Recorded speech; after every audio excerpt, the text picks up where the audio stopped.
for your money. Here's the thing about emergency funds, all right? So many of our people do not have emergency funds. Actually, statistics show that a ton of Americans don't even have a couple $100s in a bank account. So you don't even have a couple $100s in a bank account. Think about an emergency fund, all right? An emergency fund is a minimum of, $2,000 to $3,000 to cover you if there was an emergency. And when I say an emergency, I mean flat tire, broken windows, really things that aren't like a true emergency, but a mini emergency that's going to cost you to spend money unexpectedly. All right, so many of our people don't have emergency funds, and here's what happens. Broken tire, panic. Broken tire, flat tire, panic. Broken window, panic.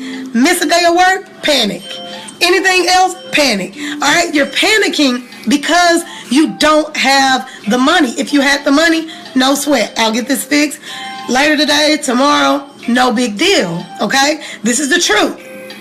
But we literally stress, we panic, we cry. We did a video on this a while ago because we simply just don't have the money when unexpected expenses arise. Okay, so here's the thing. You want to put your money somewhere where it's going to grow at least a little bit. Okay, think about it. Banks are giving you, matter of fact, we just opened up the kids a bank account. And you remember I told you the interest rate? It was like 0.00025 or something. It was something insane. So, long story short, if we put money in there, it's just not going to grow. But we had to associate a bank account in order to open up some form of investment account for them. So, the interest rate was extremely low. Think about housing your emergency fund there. Okay?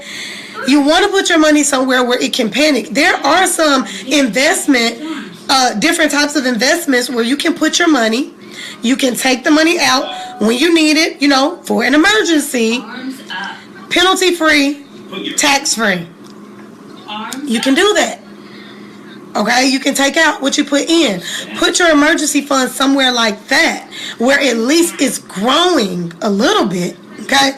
So that's the thing. Savings accounts being the best place for your emergency fund, all right? That's another untrue statement. Absolutely. So this is what you have to understand. It's an emergency fund, yes. Meaning that you want to put it in a position or in a location that you're less likely to touch it.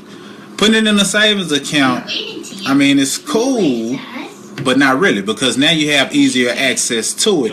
So it tempts you or makes most people want to dip into it. So since it's an emergency fund, it's all about you already being prepared for what storm may be coming. So you want to prepare for the leak in the roof when there's no leak in the roof. You want to already be prepared. So say I must get prepared, or I will get prepared. I will get prepared. I will get prepared. I will get prepared. See, that's what you have to understand. See, with the savings account, you have to first understand that if they're going to give you some type of return on your investment, then where are they getting the money from? Ooh. They're just putting it somewhere else, getting way more, and paying you pennies in comparison to the dollars that they made off of your money. Ooh. So you have to understand that. So when you put it somewhere else that it has more of a potential to grow, you're not losing the money, or you don't have it in a place to where it can't be touched, because you can get access to it in a short amount of time. Mm-hmm. But at least during the times where you're not using it, it's growing. It's growing, and now you realize that emergency fund has doubled.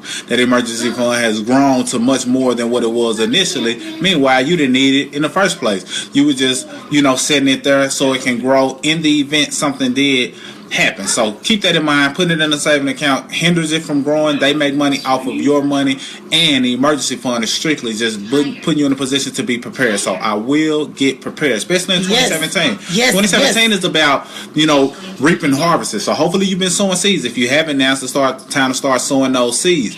So that being said, we must get prepared. We must get moneyed up, and we must start understanding and taking action. Don't just listen to what we say. Take heed to what we say and take action.